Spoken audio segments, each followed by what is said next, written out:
अस्सलाम वालेकुम मोहतरम असातिज़ा इकराम और प्यारे बच्चों, इस्तकबाल है आपका हमारे यूट्यूब चैनल उर्दू स्कूल पर। अगर आप हमारे चैनल पर नए हैं तो चैनल को सब्सक्राइब कर दीजिए। आज जो हम सबक देखने वाले हैं, जमात सुवम मजमून उर्दू सबक नंबर 2, बीबी फातिमा रदी अल्लाह अन्हा। इस सबक के सवाल जवाब आज हम देखने वाले हैं, तो चलिए शुरुआत करते हैं। सोच कर बताओ। नंबर 1, बीबी फातिमा रदी अल्लाह अन्हा का लक़ब क्या था? जवाब, बीबी फातिमा रदी अल्लाह अन्हा का लक़ब ज़हरा था। नंबर 2, बीबी फातिमा का हुलिया किस से मिलता जुलता था? जवाब, बीबी फातिमा का हुलिया हजरत मोहम्मद सल्लल्लाहु अलैहि वसल्लम से काफी मिलता जुलता था। नंबर 3, हजरत आयशा रदी अल्लाह अन्हा का बीबी फातिमा के बारे में क्या कहना था?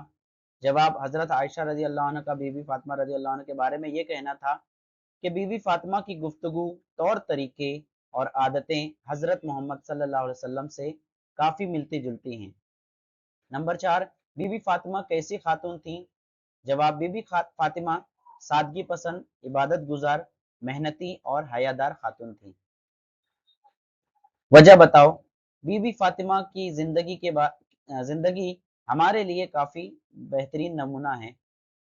जवाब, बीबी फातिमा घर के कामों के साथ साथ अल्लाह की इबादत भी करती थी, जरूरतमंदों की हर जरूरत मुमकिन को मदद करती, भूखी रहती मगर किसी को इस बात की खबर ना होने देती, जो कुछ मिलता उस पर सब्र शुक्र करती।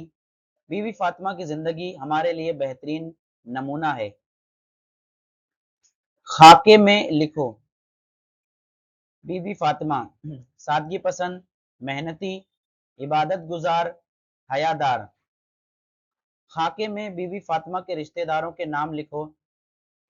वालिद हजरत मोहम्मद सल्लल्लाहु अलैहि वसल्लम, वालिदा हजरत खदीजा रदी अल्लाह अन्हा, शौहर हजरत अली, बेटे हजरत हसन और हुसैन रदी अल्लाह अन्हा और बेटियां हजरत उम्मे कुलसूम और हजरत उम्मे जैनब।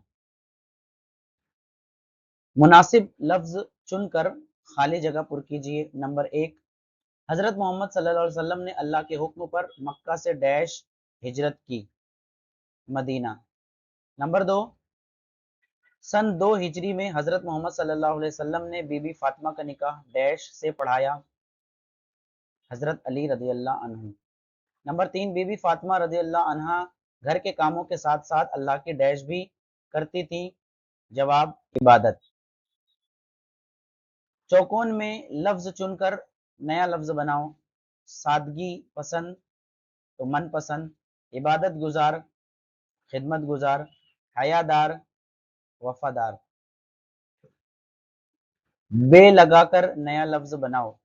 मिसाल, बेचैन चैन से बेचैन, तो अमल से बेअमल, खबर से बेखबर, घर से बेघर तो सब्र से बेसब्र। हुरूफ को तरतीब से लिखकर मुनासिब लफ्ज लिखो। जैसे मिसाल के तौर पर खा नून अलिफ, दाल नून अलिफ। ये हुरूफ दिए गए हैं, इनको तरतीब से लगाना है तो खानदान बना है। इसी तरीके से पहले से जो अलिफ बा ता दाल और आइन है, इससे मिलाकर इबादत बनेगा। दूसरा तरतीब बनेगा और तीसरा जरूरत। तो ये सबक आपको कैसा लगा कमेंट में ज़रूर लिखिए। अच्छा लगा होगा तो लाइक कीजिए, शेयर कीजिए अपने दोस्तों के साथ। चैनल पर नए हैं तो चैनल को सब्सक्राइब कीजिए। चलिए मिलते हैं अपने अगले वीडियो में, तब तक के लिए अल्लाह हाफिज़। अस्सलामु अलैकुम वरहमतुल्लाहि वबरकातुहू।